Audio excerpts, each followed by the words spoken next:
Lisir wangi sliramu tumaking sirno ojo tangi kanmu guling awas jok ngetoro aku lagi bang wingo Jin setan kang tak utusi Dadio sambarang Wojo layu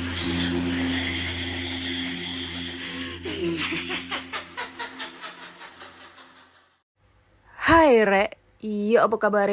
Ketemu lagi dengan aku si Ana di podcast kisah horor. Dan kita bertemu di episode 336. Dan di episode kali ini aku akan membacakan cerita horor ataupun email berhantu yang sudah dikirimkan teman-teman melalui podcast kisah horor @gmail.com atau di Instagram podcast kisah horor serta Google Form yang linknya tersedia di bio Instagram podcast kisah horor. Hari ini hari Jumat tanggal 3 April 2025 ya. Udah menuju arus balik nih bro. Arus balik yang lagi pada mudik-mudik ya. Hati-hati di jalan. Semoga dalam perjalanan kalian sehat selalu, diberikan kelancaran ya, nggak ada macet-macetnya, sampai tujuan dengan keadaan sehat, selamat, walafiat ya. Buat teman-teman nih kalau misalnya lagi suntuk gitu kan dalam perjalanan, aku suntuk dan mengantuk pada saat menyetir. Nah, dengerin PKH yang paling cocok. Iya nggak? Ya kan? Kalau sendiri sih ya, kalau misalnya kalian bareng sama saudara-saudaranya ya, dengerin apaan sih? Obrolan gak jelas, ya kan malu saya ya. Nah, terus aku ini juga barusan pulang ya, abis balik dari live TikTok gitu. Jadi kemarin kan banyak banget tuh yang komen-komen di Spotify. Katanya setiap hari upload mana gitu kan. Terus ada lagi yang komen gini. Aku kecewa sama Kak Ana. Kak Ana lebih mementingkan Do You See What I See dibandingkan podcastnya sendiri. Lebih sering mengisi di Do You See What I See daripada mengisi podcastnya sendiri. Nah ini aku harus klarifikasi nih ya guys ya. Buat teman-teman semua ya. Jadi buat teman-teman, kalau misalnya kalian ngedengerin cerita aku, suara aku yang merdu ini, di Do You See ya, di punyanya Mr. Popo, itu sebenarnya udah lama, aku rekamannya udah lama banget, 2023 coy, gua rekaman itu. Tapi kan karena yang ngirim cerita di Do You See itu banyak banget, jadinya itu cerita gua itu belakangan tuh. Tayangnya. Soalnya aku ada ngirim cerita berapa ya? Banyak pokoknya aku ngirim ceritanya. Makanya nggak sekaligus langsung di-upload gitu. Jadi kan bergilir, misalnya nih aku ngirim 50 cerita. Nah 50 cerita itu bisa habis sampai 3 tahun itu baru habis untuk ditayangin semuanya kayak gitu guys. Jadi gua tidak mementingkan podcastnya yang orang lain, tetap podcast gua yang paling utama gua utamain. Cuma emang nggak tahu ya, akhir-akhir ini kayak gue itu kayak mager, banyak magernya, banyak apa gitu ya, kayak kurang semangat banget. Pokoknya semenjak bapak aku nggak ada itu kan kayak rekaman nggak kayak gitu guys. Cuma ini aku berusaha lagi dan lagi. Aku nggak mau menjanjikan, takutnya nanti aku dibujat ya. Ya berusaha untuk memberikan jauh lebih konsisten lagi lah ya. Seminggu 3 kali itu. Yang gue udah janjiin adalah seminggu 3 kali. Jadi aku harus berusaha seminggu 3 kali mulai ini. Ini kan udah tahun baru Syawal berarti kan mulai nol lagi nih ya. Jadi ya minta maaf lah kalau misalnya aku ada salah. Kan kita dalam masih masa-masa lebaran nih, harus memaafkan gitu guys. Terus ini aku juga baru pulang live TikTok di bioskop Oscar. Wah, mana nih teman-teman gak ada yang mampir nih, aku live TikTok. Mampir lah, kalau aku live TikTok, aku lagi explore nih. Jadi aku harus fokus dari dua kontenku, explore sama podcast. Harus nih. Nggak boleh ada yang terbengkalai nih. Harus ada yang bukan harus ada, memang dua-duanya harus jalan nih, antara explore sama podcast gitu. Tapi podcast tetap aku utamain. Karena emang aku banyak dikenal sama teman-teman itu di podcast, bukan di YouTube, bukan di TikTok, tapi di podcast. Jadi gue tidak pernah melupakan jasa-jasa kalian yang udah ngedengerin suara aku yang bindeng ini gitu ya teman-teman. Terima kasih ya sebelumnya, sampai detik ini kalian sudah betah mendengarkan suara aku ini.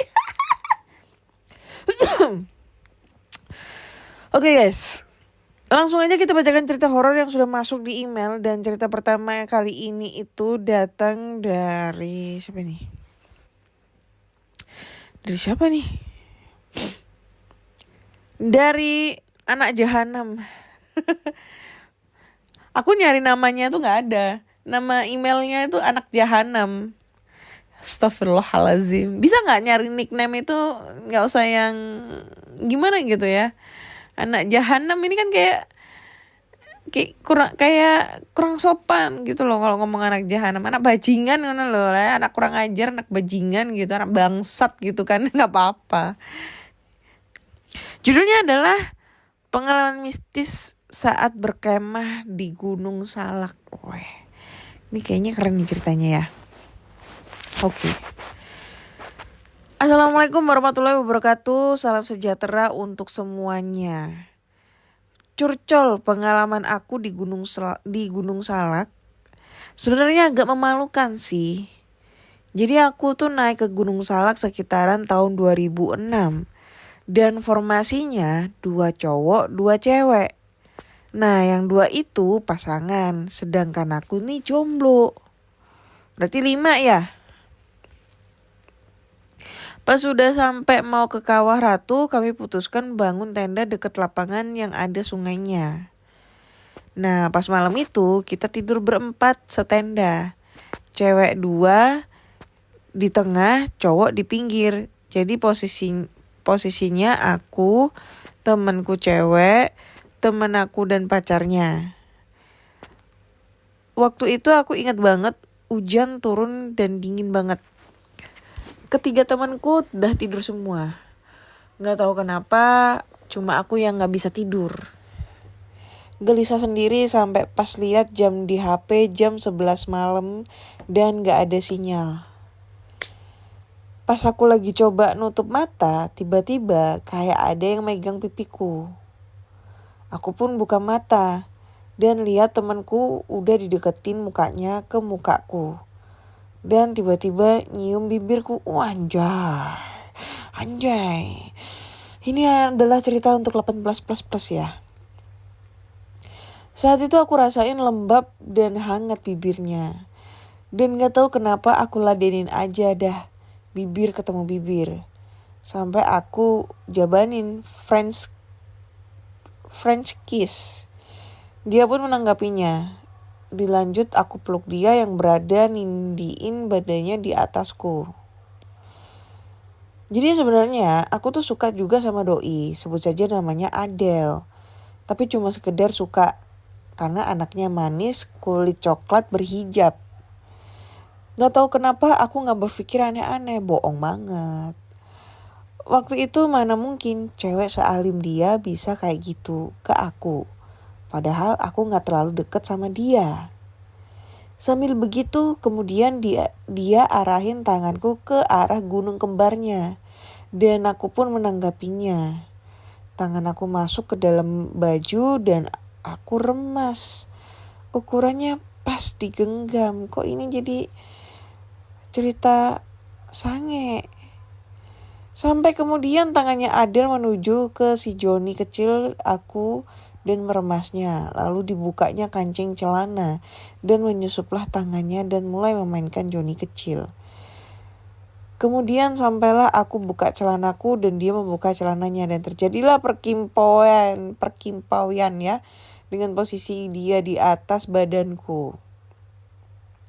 Saat itu semua berasa nyata sampai badanku keringetan banget. Padahal saat itu udara dingin sampai akhirnya klimakslah kami berdua. Sampai tiba-tiba aku tuh dibangunin sama temanku yang cowok. Karena dia denger aku merintih, dikira aku sakit. Dan aku lihat kawanku. Aku bilang gak apa-apa, doi lanjut tidur. Dan aku kaget, ternyata pas aku lihat Adele, dia masih tidur dengan pakaian lengkap. Lah, terus tadi gue kimpoyan sama siapa? Dan aku ngeliat ke bawah, bener, udah basah celana aku. Fuck. Ya udah, aku bergegas berdiri dan ninggalin temen aku yang tidur lagi pas bangunin aku. Pas keluar, langit udah terang, tapi belum ada matahari. Belum nongol. Aku pun bergegas ke sungai buat mandi wajib karena aku sadar sholat subuh kesiangan. Nah, pas di sungai lagi mandi, aku dengar suara cewek ketawa kecil. Tapi bukan suara Kunti. Suaranya berasal dari belakangku. Dan pas aku lihat, gak ada orang saat itu. Gak ada pendaki lain yang ngecamp di area kami. Jadi itu suara siapa? Pikirku. Aku bergegas balik tenda dan pas balik Adele udah bangun. Sempet juga nanya aku dari mana.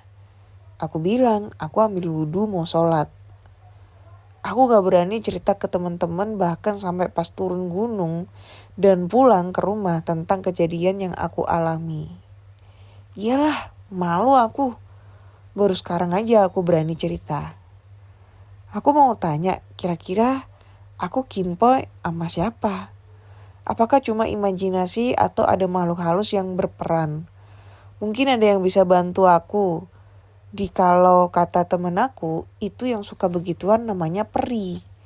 Gak tahu bener apa kagak. Makasih buat yang udah mau ngedengerin curcolku. Makasih juga buat Kak Ana yang udah mau ngebacain.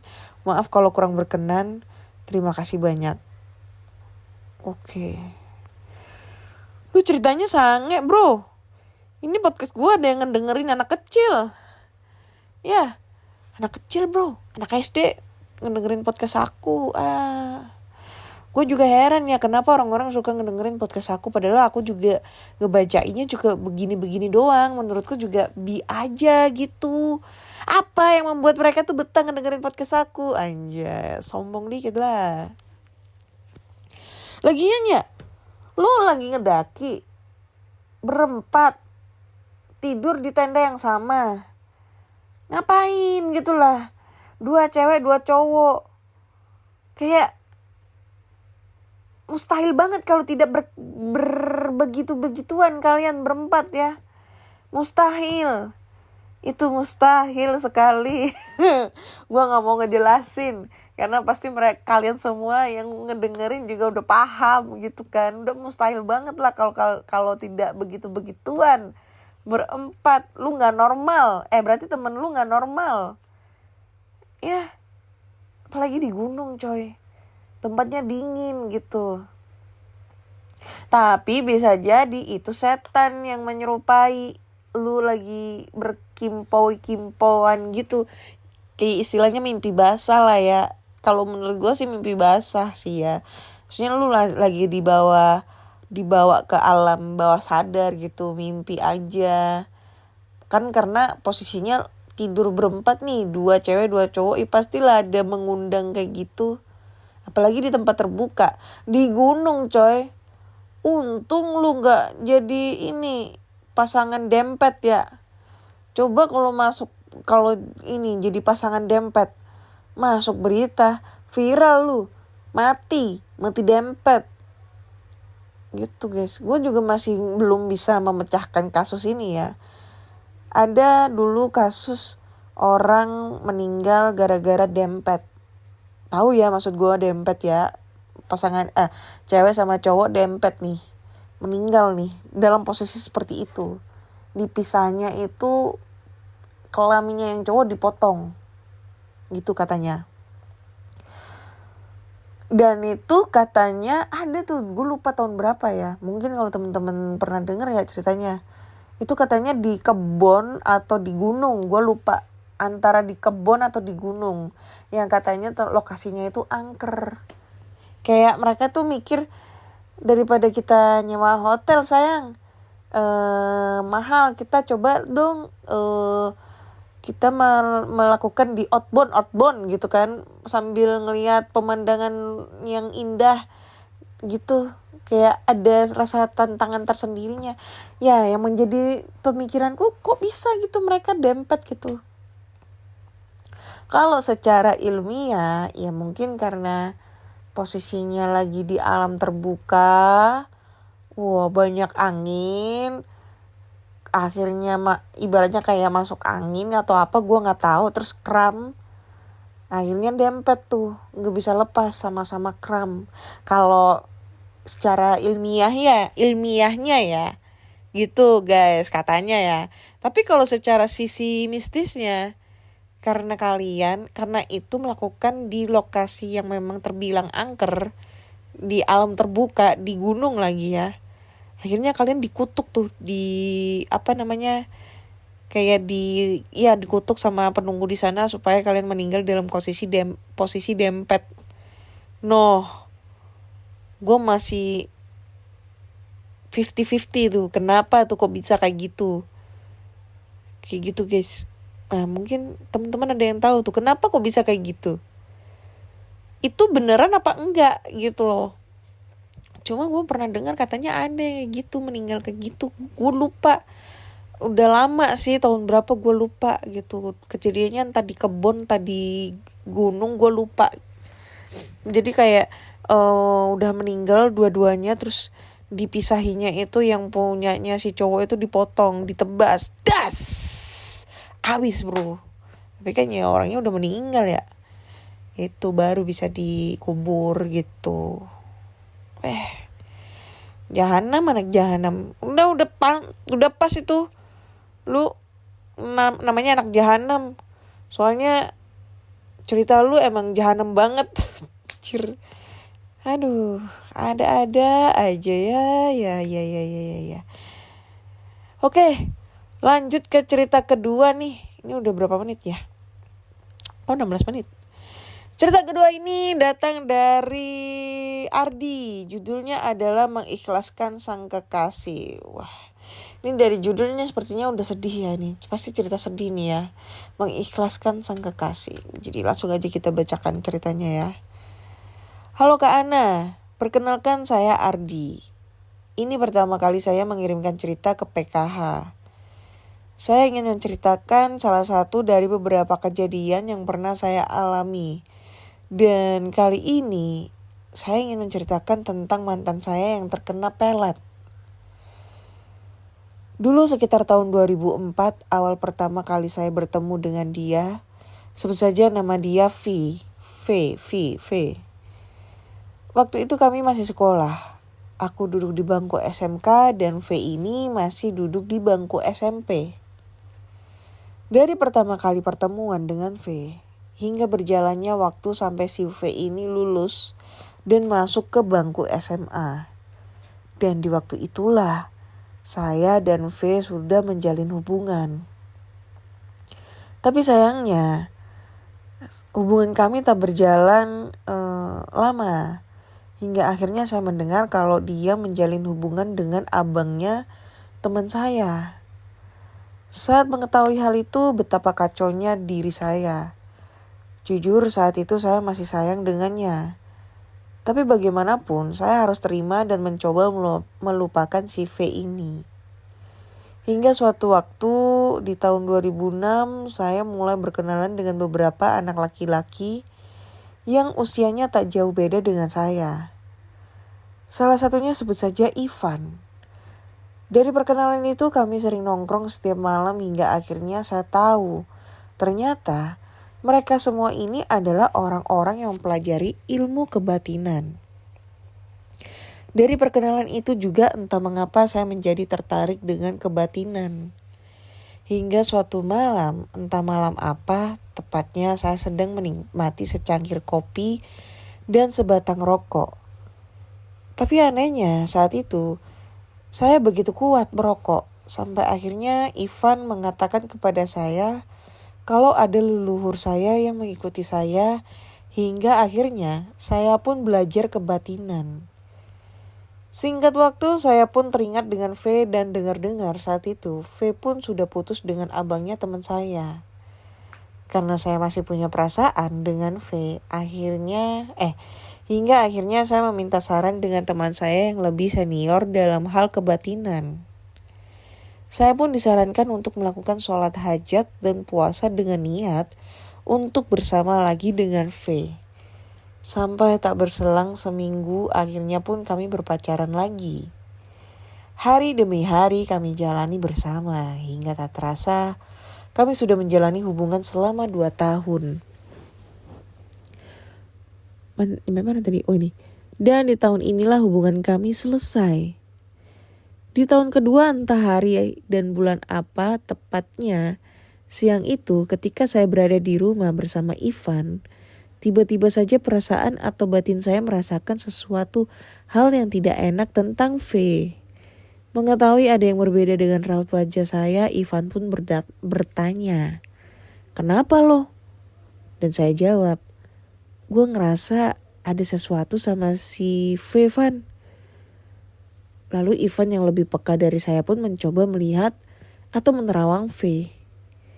Dan benar saja apa yang saya rasakan dan apa yang Ivan lihat ternyata V ada yang mau ngerjain. Lalu Ivan bertanya sama saya, "Lo sayang sama V? Kalau memang lo sayang, lo hadapin yang ngerjainnya." Lalu saya pun mengiyakan pertanyaan Ivan. Ketika itu pun saya dan Ivan langsung duduk bersila dan berdoa meminta petunjuk dan perlindungan dari Allah. Saya disuruh memejamkan mata oleh Ivan dan ketika itu pula tiba-tiba ada sesosok hitam berbulu, bermata merah dan caling yang menjulur panjang yang datang dalam pandangan saya. Melihat hal itu saya pun sontak menanyakan siapa yang menyuruhnya dan sosok itu hanya menjawab agar saya tidak ikut campur. Entah berapa pertanyaan yang saya pertanyakan tapi sosok itu tidak mau memberitahu siapa yang mengirimnya.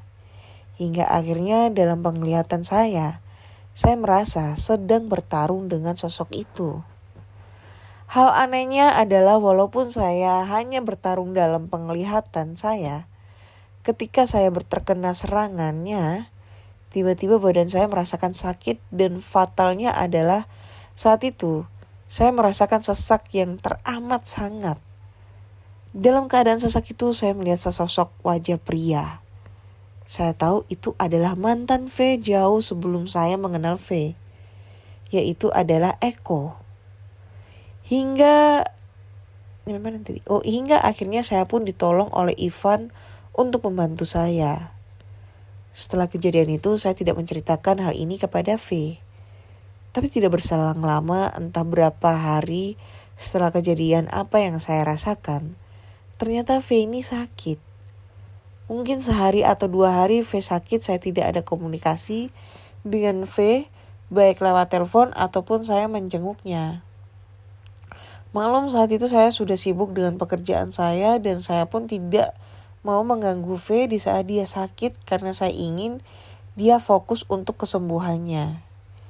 Hingga akhirnya V sendiri yang telepon saya dan memberitahu kalau siang itu dia sudah mendingan.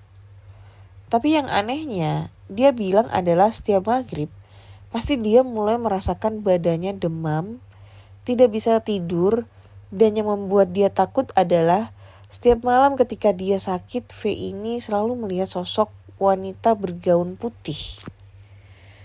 Entah di depan kamarnya, bahkan melihat sosok itu sedang duduk di langit-langit rumahnya sambil tertawa mengingat saat itu memang rumah V belum ada plafonnya. Mendengar hal itu akhirnya saya putuskan malamnya untuk menginap di rumah V. Sekaligus untuk menjenguknya.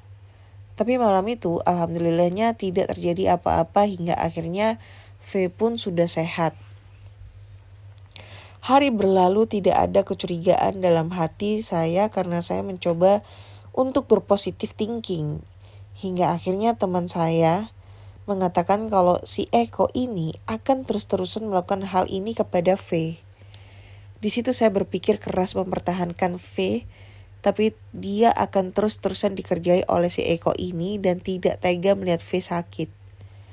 Melepaskan V hati saya yang tersakiti. Dalam pikiran yang terus berperang dalam pilihan yang sulit menurut saya saat itu, akhirnya dengan perasaan yang saya kuat-kuatkan sambil mengucapkan Bismillah, saya akan memilih melepaskan V. Hingga akhirnya hari itu tepatnya siang hari, V ketemu saya di tempat tongkrongan saya dan mengajak untuk menemani ke rumah temannya. Lalu saya menyuruhnya untuk menunggu di tempat tongkrongan karena saya ingin mengganti pakaian. Ketika saya balik lagi, ternyata V sudah tidak ada. Saya telepon berkali-kali tidak diangkat. Entah pikiran dari mana kenapa saya berpikir kalau V ini sudah jalan duluan dengan seseorang, tapi saya mencoba menepis pikiran itu. Hingga akhirnya sore hari itu di depan rumah kakeknya V, kami bertemu dan menanyakan kenapa saat saya ganti pakaian dia sudah tidak ada. Dan dia menjawab kalau dia sudah pergi dengan Eko. Mendengar hal itu tidak membuat saya kaget, tapi saya merasa hal ini pasti akan terjadi. Lalu saya pun bertanya apakah V masih suka dengan si Eko? Dengan raut wajah yang bingung di wajah V, saya sudah tahu jawabannya. Lalu saya pun mengatakan kepada V, aku sudah tahu jawaban kamu. Aku tahu hal ini pasti akan terjadi. Lalu V pun meminta maaf dan meminta kejelasan dari saya dan saat itu saya bilang, temui aku malam nanti dan kamu akan tahu jawaban aku. Malam harinya dengan semua pikiran yang sudah saya pikirin matang-matang, waktu itu akhirnya V menemui saya. Kita jalan-jalan bergandengan tangan hingga di suatu tempat. Akhirnya saya pun mengatakan kepada V sambil dia menatap saya, kamu mau tahu jawaban aku? Berat aku mengatakan ini, karena aku sayang banget sama kamu. Tapi aku tahu semua ini akan terjadi. Setelah 2 tahun yang kita lalui dengan canda, tawa, hingga hari ini dan aku tahu kamu jalan sama si Eko. Dan malam ini kamu minta jawaban dari aku. Maka mungkin malam inilah malam terakhir aku dan kamu menjadi seorang kekasih. Iya, aku dan kamu putus. Ketika itu pula V menangis sesenggukan dan memeluk aku entah berapa lama. Tanpa terasa air mata saya pun menetes dan mencoba menenangkan V. Hingga akhirnya dia tenang lalu kucium keningnya sebagai tanda perpisahan dan sayang kepada V. Setelah malam itu paginya saya menelpon sahabatnya V memberitahu kalau aku dan V sudah tidak ada hubungan dan sekaligus memberitahu kalau si Eko itu akan hanya main-main saja dengan V. Dan benar saja, entah beberapa bulan saya dapat kabar kalau si Eko ini menduakan V. Mungkin itu saja cerita yang bisa saya ceritakan. Maaf kalau kepanjangan atau gak horor ceritanya. Tetap sukses terus buat Kak Ana dan sukses dengan podcastnya. Terima kasih. Makasih Ardi ceritanya. Ini gak horor, ini sedih. Ini mengingatkanku pada yang dulu-dulu mantan aku. Mantan yang mana ya? Tapi mantan aku tidak ada yang pernah ngomong kayak gini. Tiba-tiba di ghosting aja, menghilang gitu aja. Cuma sama si Rio anjing sama si Ega bangsat sih yang begini. Kalau yang lainnya ghosting anjing, emang sumpah bangke itu laki-laki itu semua. Kalau si Rio itu kita gak bisa kayak gini terus. Kamu udah menyakiti aku berkali-kali. Padahal gue cuma ngebohongin dia doang. Gue cuma pengen ngonten doang. Padahal kan gue gak dibolehin konten tuh. Tapi dia udah nikah anjing. Tapi tetap sih itu waktu itu kita gak direstuin sama mamanya dia. Karena kita beda usia 3 tahun. Padahal kita udah menjalin hubungan 3 tahun. Iya, kita menjalin hubungan 3 tahun, aku susah move onnya 2 tahun. Bayangkan 5 tahun aku susah move on dari dia. Dari 2019 sampai 2024. Banjir lah. Itu kalau si Ega bangsat itu karena orang tuanya gak setuju ya.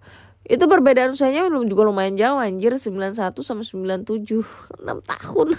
Kita beda usia. Tapi emang yang bikin momen gue sesenggukan patah hati, sepatah hatinya sama si Rio anjing itu. Kayak apa ya? Ya gitulah. Tapi BTW ya, emang si Eko bangsat itu ya.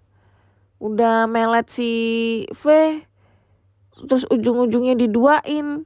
Dan elu Ardi, kalau emang lu suka sama si V, lu perjuangin harusnya, bukan malah ditinggalin gitu aja. Lu lawan lah si Eko.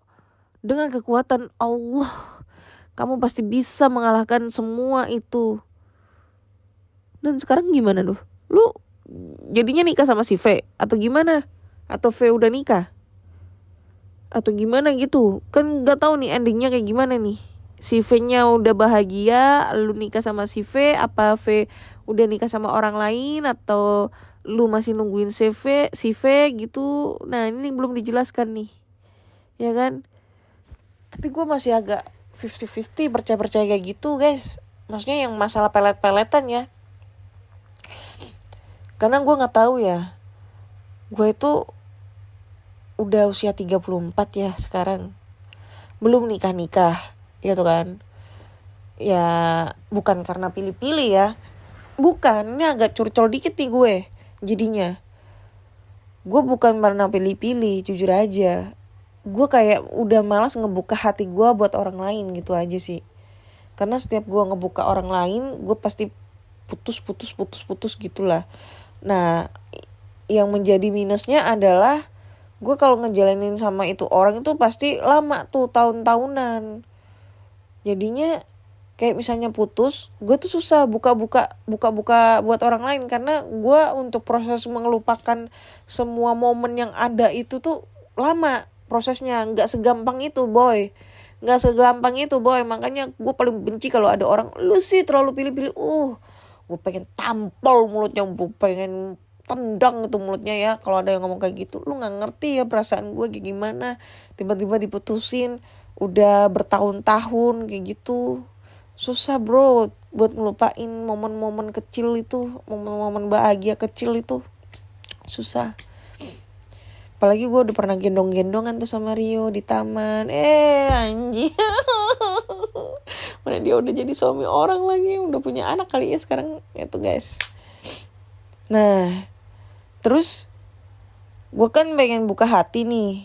Cuma kan gue kalau misalnya gue tuh kayak tidak pernah bukan tidak membuka hati, tapi kayak gue udah berusaha untuk berkenalan dengan laki-laki, cuma nggak dapet gitu. Pokoknya nggak dapet gitulah.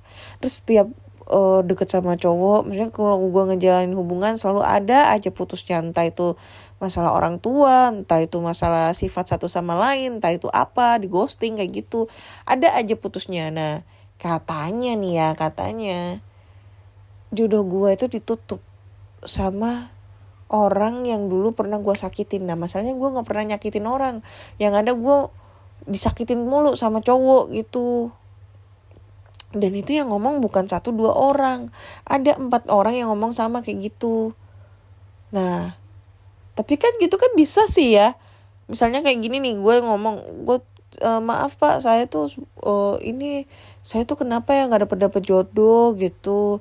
Emang sebelumnya Emang sebelumnya ngejalanin hubungannya gimana mbak? Ini pak gini. Pokoknya gue tuh kayak ceritain kronologi nih. Kenapa setiap orang pasti jawabannya template, jodoh kamu ditutup sama orang.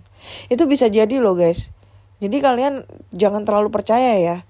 Misalnya nih, bener emang 4 orang berbeda pasti ngomongnya jodoh kamu ditutup orang. Tapi pasti sebelum mereka ngejawab itu, pasti kamu cerita nih, kamu selalu gagal dalam hal hubungan bercinta, apa segala macam dalam percintaan itu selalu gagal begini, alasannya begini. Pasti semuanya template jawabannya jodoh kamu ditutup orang. Karena itu udah kayak logikanya kayak gitulah. Pasti kayak gitu. Kalaupun gue jadi orang awam ya, tiba-tiba ada nih teman gue cerita, gue tuh kenapa ya selalu begini. Jodoh kamu tuh pasti ada yang nutup tuh, pasti kayak gitu. Gue tuh kayak, makanya gue kayak 50-50 gak percaya gitu. Ya 50% percaya, 50% gak percaya gitu. Tapi menurut kalian kenapa sih ya kayak kok bisa kayak gitu ya? Kita tuh kayak udah berusaha untuk membuka hati, tapi kita belum menemukan orang yang pas. Di saat kita menutup hati, ada tuh orang yang deket, tapi rata-rata suami orang coy. Gue kan gak mau gitu ya, kayak gitu. Kayak misalnya nih, gue tuh berusaha untuk gue malas lah kalau maksudnya gue masih dalam keadaan galau nih, gue malas lah deket sama orang. Gue tutup nih hati gue. Ada tuh yang ngedeketin 1, 2, 3, cuma kan gue malas ya kalau endingnya itu.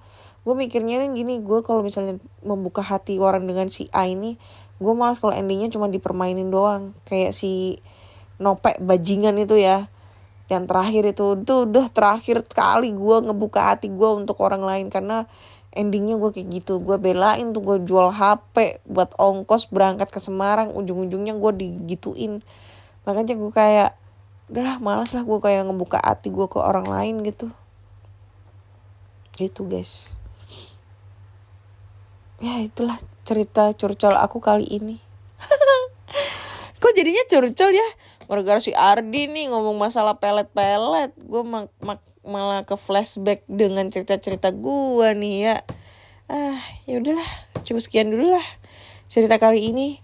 Jadi buat teman-teman semua, jangan lupa dengerin selalu PKH ya. Kirim cerita kalian ke podcastkisahhoror@gmail.com atau di Instagram Podcast Kisah Horor atau Google Form yang linknya tersedia di bio Instagram Podcast Kisah Horor.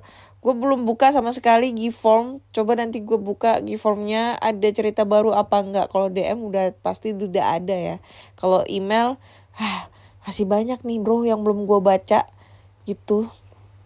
Ini aja ceritanya si Ardi Februari nih dia kirim, baru gue baca nih ya.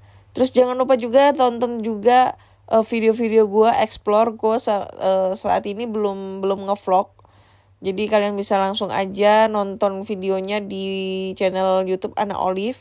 Dan gue sekarang lagi mulai mencoba aktif untuk live explore di TikTok. Nah tadi malam hari Kamis aku live di bioskop Oscar. Gak taunya malam Jumat Kliwon bro. Gue katanya ada penonton gue yang screenshot ada penampakan gitu. Gak tahu itu beneran apa enggak ya. Coba nanti aku share lah ke Instagram, kalian bisa lihat itu beneran apa enggak. Nah insya Allah sih Jumat nanti gue mau live lagi kalau nggak hujan ya, soalnya tadi hujan. Rencananya gue mau live di rumah di klinik Terbengkalai, klinik aborsi Dr. Edward yang ada di Surabaya gitu guys. Nanti gue biasanya live jam 7 sampai jam 8 malam. Nanti kalian bisa mampir tuh ke channel, ke TikTok aku ya, namanya Ana Olive atau Podcast Kisah Horor gitu aja. Di situ gue bakal live di situ guys. Jangan lupa disawer-sawer ya. Disawer, kasih gip gitu guys ya. Oke, akhirnya Ana saya undur diri dan terima kasih sudah mendengarkan Podcast Kisah Horor sampai detik ini. Bulan April ya ini ya. Udah mau menjelang 5 tahun gua ngepodcast ya. Wah, terima kasih banyak buat teman-teman yang sudah mensupport. Kalau bisa ya kan PKH itu kan mulai kan tanggal 20 April. Nah, kalau bisa nih sebelum tanggal 20 April 100.000 follower ya yang ada di Spotify. Ini udah ada 97k follower. Jadi bisa yuk kurang 2.500-an k lagi follower di Spotify, kita genepin 100k. Insya Allah kalau misalnya ada rezeki 100k kita bikin giveaway ya. Udah lama aku gak pernah nge-giveaway gitu buat teman-teman semua. Oke? Bye-bye.